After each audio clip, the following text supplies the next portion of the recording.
সত্যেন্দ্রনাথ বসু তিনি শুধু একজন বিজ্ঞানী ছিলেন না, তিনি ছিলেন এমন একজন মানুষ যার চিন্তা আজও সারা বিশ্বের বিজ্ঞানীদেরকে প্রভাবিত করে। 1994 সালের 21 জানুয়ারি কলকাতায় তার জন্ম হয়।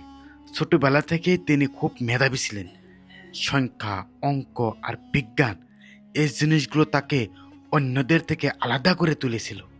তার বাবা চেয়েছিলেন তিনি যেন ভালো মতো করে পড়াশোনা করে, আর বসু সেই সুযোগটা পুরো কাজে লাগিয়েছিলেন। স্কুলে তিনি সব সময় ভালো ফল করতেন। শিক্ষকরা তাকে খুবই পছন্দ করতেন, কারণ তিনি শুধু পড়তেন না, তিনি বুঝে পড়তেন। পরে তিনি প্রেসিডেন্সি কলেজে ভর্তি হন। সেখানে তিনি গণিত ও পদার্থ বিজ্ঞান নিয়ে পড়াশোনা করেন। তিনি এতটাই ভালো ছাত্র ছিলেন যে প্রায় সব পরীক্ষায় প্রথম হতেন। পড়াশোনা শেষ করে পরে তিনি শিক্ষকতা শুরু করেন। তিনি ছাত্রদের সাথে খুব কঠিন বস্তু সহজ ভাষায় বুঝিয়ে দিতেন, তাই তার ছাত্ররা তাকে খুবই ভালোবাসতেন। এখন আসল গল্পটা শুরু হয়। একদিন তিনি ভাবতে শুরু করলেন, আলো বা লাইট আসলে কিভাবে কাজ করে।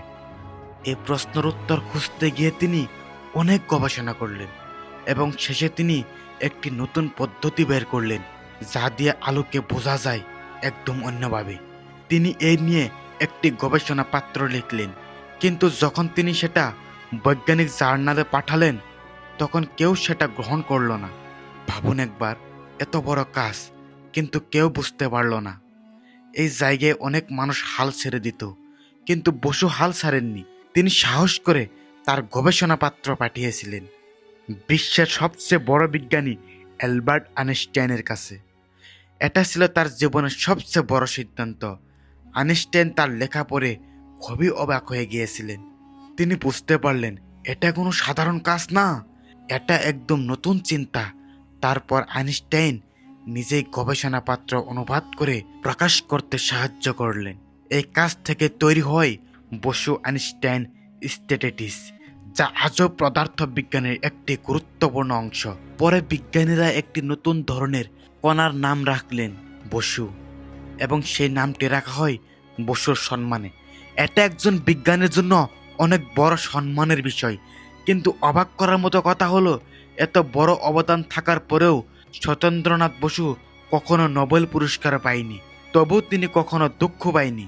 তিনি সব সময় নিজের কাজ করে গেছেন, শান্তভাবে, নিঃস্বার্থভাবে। তিনি শুধু বিজ্ঞানে সীমাবদ্ধ ছিলেন না, তিনি গণিত, রসায়ন, এমনকি সঙ্গীতও পছন্দ করতেন। তিনি বাংলা ভাষায় বিজ্ঞান শেখাতে খুবই ভালোবাসতেন, যাতে সাধারণ মানুষ বিজ্ঞান বুঝতে পারে। তিনি ছিলেন খুবই সাধারণ জীবনযাপনের মানুষ। কোনো অহংকার ছিল না, ছিল শুধু জ্ঞান আর শেখানোর ইচ্ছা। 1974 সালের 4 ফেব্রুয়ারি এই মহান মানুষটি আমাদেরকে ছেড়ে চলে যান, কিন্তু তার চিন্তা আজও বেঁচে আছে বিজ্ঞানের বইয়ের পাতায়, গবেষণাগারে, আর প্রতিটি নতুন আবিষ্কারের ভিতরে। শেষে একটা কথা, সত্যেন্দ্রনাথ বসুর জীবন আমাদেরকে শেখায়, আপনি যদি নিজের উপর বিশ্বাস রাখেন আর কঠিন সময়ে হাল না ছাড়েন, তাহলে একদিন আপনার কাজও পৃথিবী চিনে রাখবে। ধন্যবাদ সবাইকে। যদি আপনার এই কথাগুলো ভালো লেগে থাকে তাহলে চ্যানেলটি সাবস্ক্রাইব করতে ভুলবেন না। আর বাস্তব বিশ্লেষণের এমন কাহিনী জানতে চাইলে তাহলে চ্যানেলটি এক্ষুনি সাবস্ক্রাইব করে রাখুন। সবাইকে অসংখ্য ধন্যবাদ।